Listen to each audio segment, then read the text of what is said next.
Aski suma Arumakipanay, Takpacha, Kilatanaka, Cuyacanaka, Axamarcan, Kamidinacaro. Polifonías.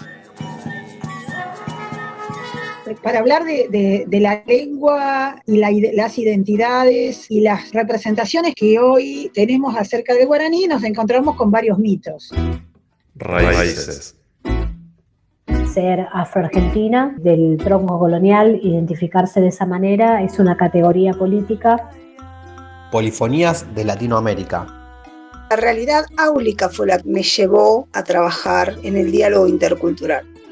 Voces de la educación. Soy una activista negra, candombera, defensora de derechos humanos afrodescendientes, lesbiana y feminista. Polifonías de Latinoamérica. Ciclo de entrevistas, reflexiones en torno a la educación y la interculturalidad.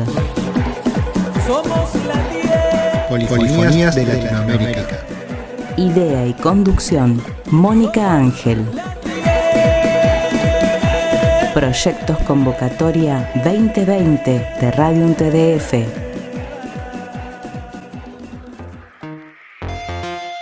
Yo soy psicopedagoga. Ahora nosotros hablamos de interculturalidad. En ese momento para nosotros era educación bilingüe la bandera. Si no la aceptás, la negás. Y si la negás, no aprendes nada, ni tampoco permitís que el otro pueda aprender lo tuyo, porque vos vas a enseñar un mismo tema, aunque el otro no lo pueda aprender ese día o aunque lo sepa ya. Yo sigo sintiendo que la interculturalidad no es mezcolanza. Bueno, yo tengo un montón de juegos que tienen que ver con ese tema. Tenemos que preocuparnos por el enseñaje, no solamente por el aprendizaje. Los problemas de aprendizaje le ponemos una etiquetita al problema de aprendizaje para derivarlo. No. Polifonías de Latinoamérica. Ciclo de entrevistas, reflexiones en torno a la educación y la interculturalidad. Somos Polifonías de Latinoamérica. Idea y conducción, Mónica Ángel. Proyectos Convocatoria 2020 de Radio UNTDF.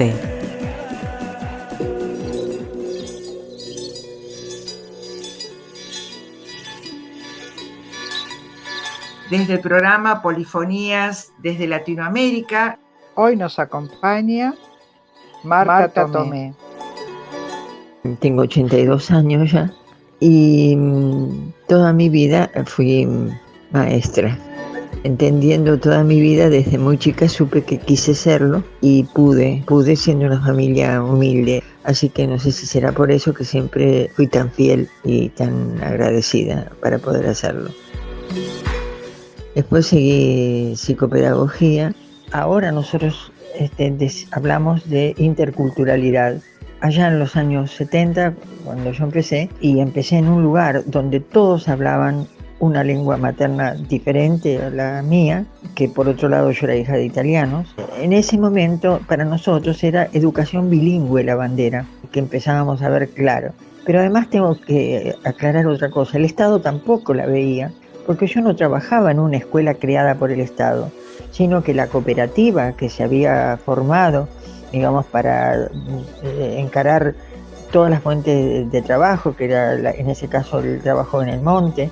En esa misma cooperativa, el almacenero por la mañana trabajaba conmigo como pareja pedagógica, digamos, ¿no? Trabajando con los chicos, y a la tarde el almacenero, y era el que tenía cuarto grado. Entonces ahí es que se crea una pareja pedagógica. Yo no daba nunca clases, yo le ayudaba a él a preparar las clases y miraba, ¿qué iba a hablar si no sabía yo hablar huevichí? ¿Quién me iba a entender? En cambio la otra maestra, porque éramos dos, la otra maestra estaba con el de séptimo, con los chicos más grandes que ya un poquito más castellano, pero hablaban. También era no creada por el Estado. ¿Por qué traigo esto? Porque me parece que las experiencias de base tienen que ligarse con todo el sistema educativo. Y cuando digo todo el sistema educativo, quiero decir desde los más chicos y desde los niveles más, los primeros niveles, hasta la universidad, hasta el Ministerio de Educación. Raíces. Seguimos en Polifonías de Latinoamérica con Marta Tomé. Yo decía el otro día que había estado en el Ministerio de Educación en el programa que se creó ahí para esta temática que ya le llamábamos educación intercultural. Pero ya digo que lo primero era educación bilingüe, ¿eh? Lo primero que uno tiene que aceptar es la diversidad, no sé si me explico.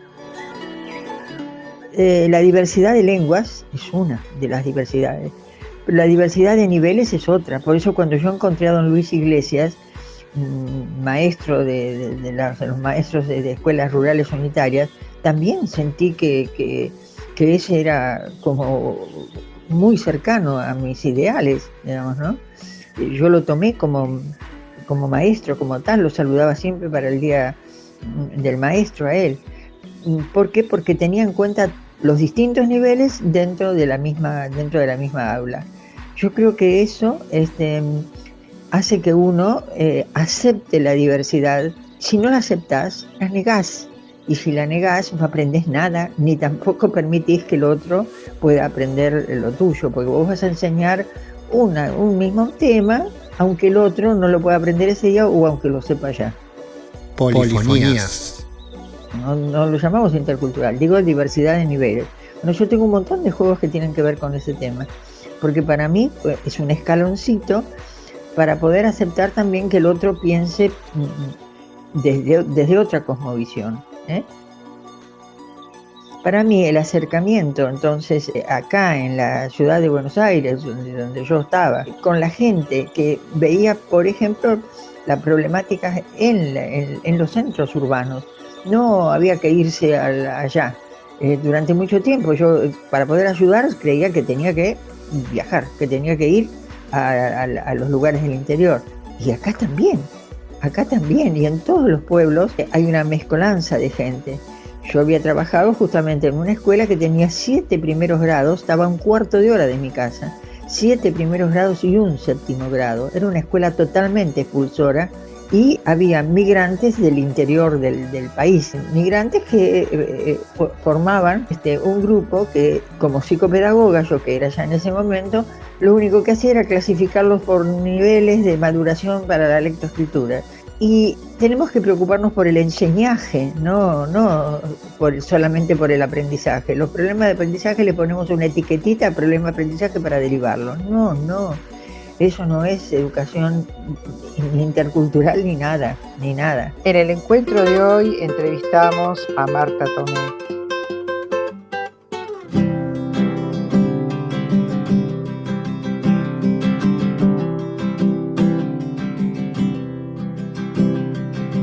Su sombra como pizarra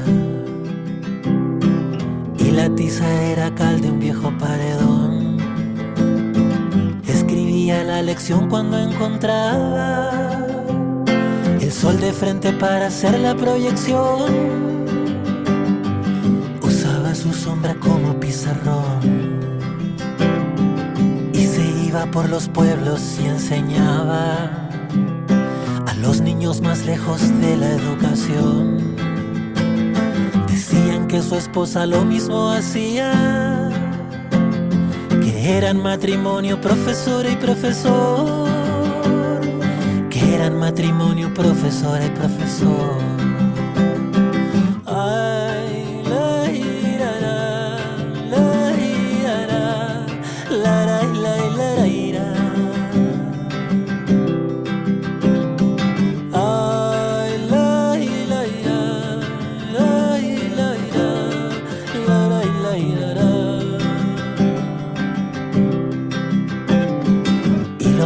De los barrios los amaban porque daban en la calle su lección y las piedras eran abacos y mapas y su sombra siempre era el pizarrón, y su sombra siempre era el pizarrón. Profesores, atención a esta enseñanza. La respuesta está en la misma vocación. La evidencia está en las sombras y en las piedras y en la cal de aquel viejo paredón. aquel viejo pizarrón.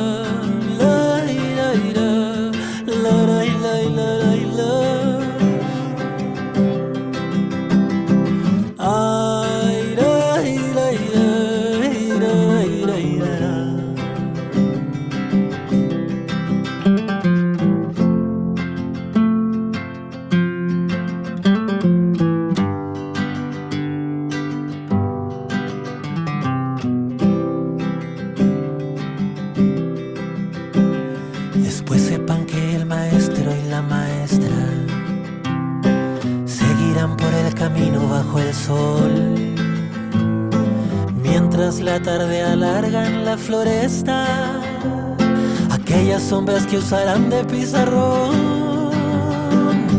aquellas sombras que usarán de pizarrón, aquellas sombras que usarán de pizarrón, aquellas sombras que usarán de pizarrón, aquellas sombras que usarán de pizarrón, aquellas sombras.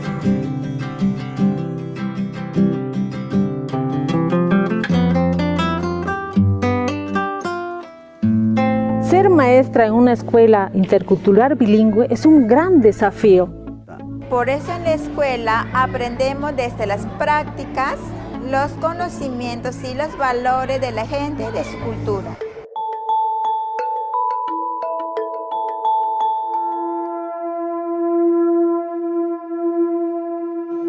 Aski suma arumakipanay, takpacha, kilatanaka, kuyakanaka, aksamarkan kamidinakaro.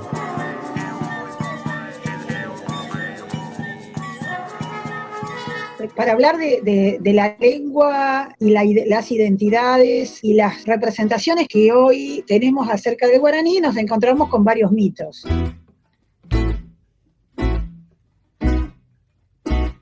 Ser afroargentina del tronco colonial, identificarse de esa manera, es una categoría política. La realidad áulica fue la que me llevó a trabajar en el diálogo intercultural. Soy una activista negra, candombera, defensora de derechos humanos afrodescendientes, lesbiana y feminista. Somos la tierra,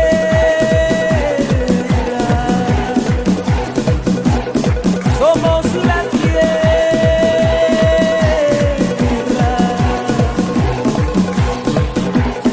somos la tierra, somos la tierra.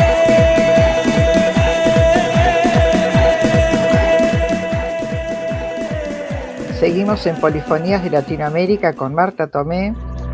Que todos aprendamos de todos. Yo estuve trabajando también en Neuquén, en la campaña de alfabetización de la CREAR, y allí comenzamos con una campaña de alfabetización. Cuando terminamos hubo que tomar examen para poder aprobar la escuela primaria, porque había un montón de gente que sí sabía ya, pero el adulto difícilmente va a pavonearse de lo que sabe, sino más bien se calla. Voces de la educación. Voy a hablarte de lo que uno llama en la escuela los problemas de conducta y en relación con las culturas, ¿no? Y más que de los problemas de conducta, voy a hablarte de las medidas, por decir así, que desde la ciencia, vamos a decirme entre comillas, se han tomado para eso. Y yo soy psicopedagoga. Básicamente los problemas de conducta se piensan en los psicólogos. Y creo que tiene que ver el que yo, en cuanto nació la psicopedagogía, fui de las que fui a estudiar, porque lo otro me resultaba más difícil. Y en realidad fue cuestionable para mí toda la vida, también con mis propios problemas de conducta, que nació con la crisis que yo tuve cuando conocí toda esa realidad en esos viajes que te decía. Además, ya había ido por primera vez allá al norte de Santa Fe. En el norte de Santa Fe había pasado la forestal y los que estaban ya casi no eran hacheros, sino eran carboneros. Allí conocí al grupo del Tercer Mundo dentro de la Iglesia Católica que habían allí trabajado, y estaba la capilla, y en la capilla había varios hombres alrededor del sacerdote haciendo una reunión. Entonces le dice el motivo de mi viaje, que era el conocer, digamos, el conocer el interior de nuestro país, lo que yo no conocía del interior. Y uno de los hombres, don Carrizo, me pregunta: ¿y usted qué sabe hacer? Y yo le digo: yo soy maestra, así medio avergonzadamente, porque sentía todo lo que había significado la escuela, digamos, en la colonia. Y entonces me dice: ¿y sabe enseñar a leer y escribir? Sí, le dije yo. ¿Por qué no empieza? Y yo sentí que don Carrizo me habilitó nuevamente para trabajar, digamos, ¿no? Ahora ya desde una actitud de humildad, no sé si me explico, ¿no? Donde no es la escuela la que sabe y la que va bajando por semillitas a los demás las cosas, sino que el aula esa es siempre un aula donde se aprende mutuamente, donde todos aprendemos y todos enseñamos. En el encuentro de hoy entrevistamos a Marta Tomé. Y después, me acuerdo cuando fui a Neuquén, fuimos a visitar a una de las familias que allá conocíamos, una monja, Teresa, que también estaba en esa zona. Pregunto por Teresa. Y me dicen: Teresa sí está trabajando con alcohólicos. Dije yo, con Alcohólicos Anónimos. No, me dijo, no, acá todos los kurdas son conocidos. Entonces, ¿viste? Alcohólicos Anónimos era una forma que yo valoré, digamos, ¿no? De trabajar, ¿no es cierto?, con todo un grupo de la ciudad. Es imposible soñar con hacer una cosa de ese tipo en un lugar donde todos son conocidos, los kurdas y los no kurdas. Quiero decir que todo esto me fue abriendo la cabeza a la diversidad. Diversidad en este caso de terapias, de formas de encarar los problemas de conducta. También quiero decir que en ese aspecto se da la necesidad de pensar en el contexto. Por lo tanto, este es otro de los puntos que yo creo importantes, porque se sigue dando. Durante la pandemia, los que iban al psicólogo hablan por teléfono con el psicólogo, que no tienen otra, digamos, ¿no? Y eso estuvo pensado por el que lo creó. Que también me ocurrió, yo cuando necesité en un momento determinado, porque dudaba con mis hijos, fui a una persona conocida, era de mi cuadra. Entonces me decían: no tiene que conocerlo, no tiene que conocerte. Y yo pensaba en los kurdas conocidos de los pueblos, también en mi barrio era así.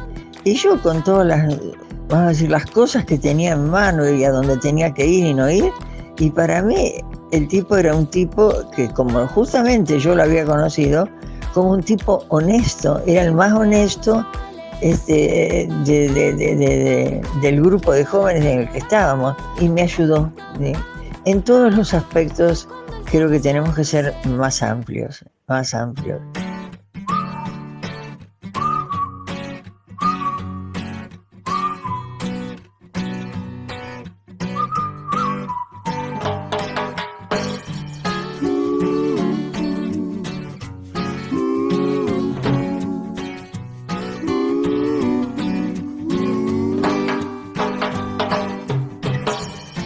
Al que ves que es diferente,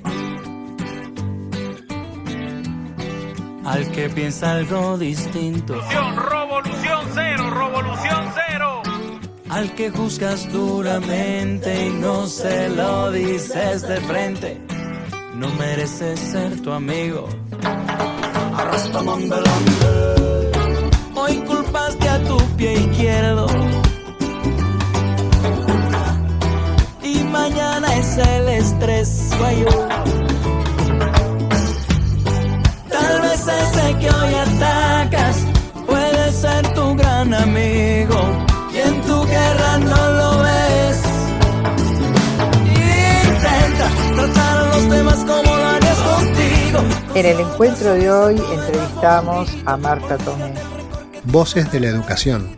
El primer grupo de personas que nos llamamos Alfar, que ahora somos más viejitas, con el grupo de los jóvenes que pudieron organizarse, llegó un momento en que sentimos la necesidad de estar todos juntos, de discutir los proyectos. Se ve entonces la continuidad de esto, y aquí sí también hay entonces bastante variedad de aportes, de miradas, si bien en este caso sí son todos docentes o cuasi docentes que están estudiando, ¿no? En definitiva, creo que esto creció por eso, no porque todas las personas que estuviéramos allí acordáramos en todo, sino que acordamos en algo, ¿no?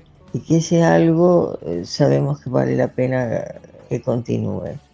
Yo sigo sintiendo que la interculturalidad no es mezcolanza, sino que es dar lo mejor de la cultura de uno al otro y recibir del otro la una. Hay que tener mucho cuidado y yo en el fondo creo que es una utopía.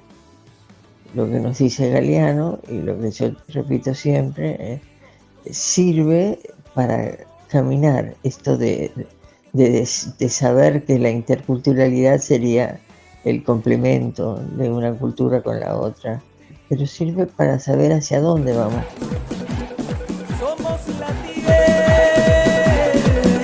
Polifonías de Latinoamérica. Ciclo de entrevistas, reflexiones en torno a la educación y la interculturalidad. Polifonías de Latinoamérica. Idea y conducción, Mónica Ángel. Proyectos Convocatoria 2020 de Radio UNTDF. Hoy en Polifonías de Latinoamérica estamos con Marta Tomé. Estuve conversando a raíz del tema de las villas. En este momento son importantes con la pandemia, ¿no? En este lugar. Y bueno, personas que en cualquiera de los niveles pueden elegir, no sé cómo decir, ser egoístas. Cuando te digo cualquiera de los niveles me refiero también al de más abajo, ¿no? Cualquiera pueden elegirse a sí mismo o elegir la solidaridad.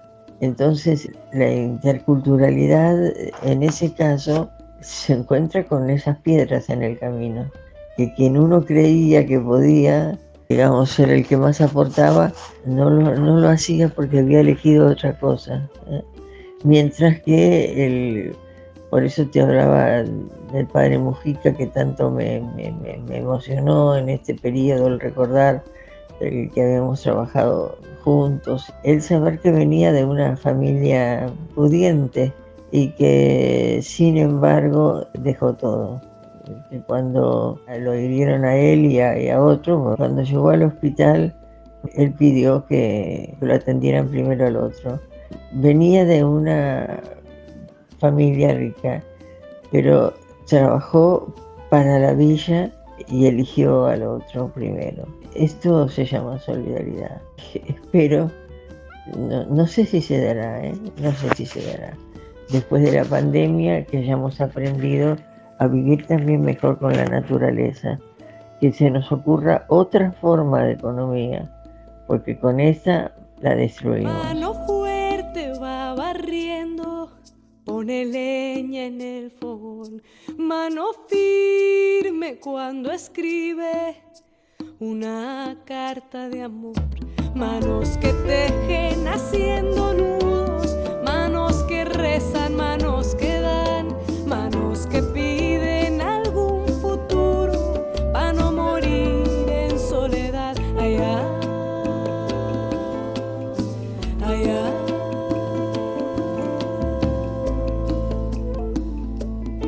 Mano vieja que trabaja bailando algún telar, mano esclava va aprendiendo a bailar su libertad, manos que amasan curtiendo el hambre con lo que la tierra les da, manos que abrazan a la esperanza de algún hijo que se va allá.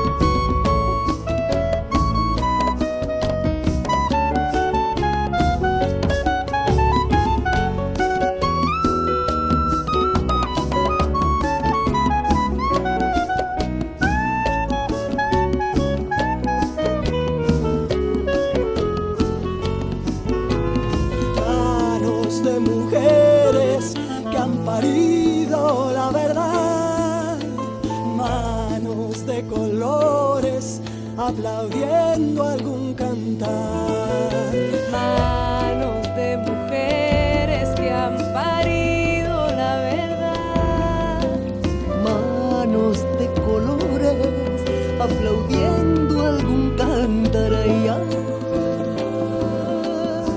ay.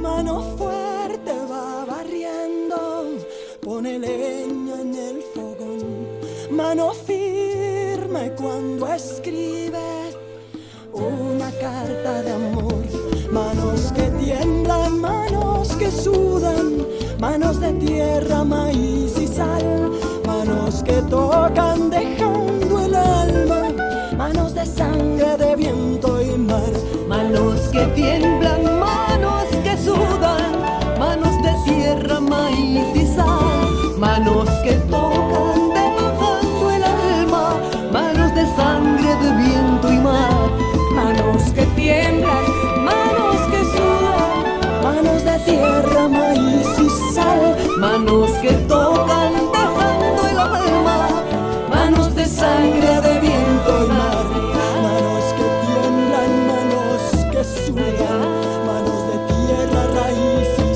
sal.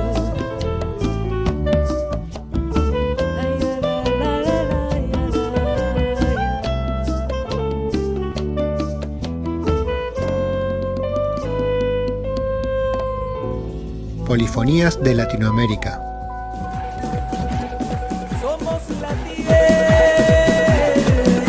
Polifonías de Latinoamérica. Ciclo de entrevistas, reflexiones en torno a la educación y la interculturalidad. Polifonías de Latinoamérica. Idea y conducción, Mónica Ángel. Proyectos Convocatoria 2020 de Radio UNTDF.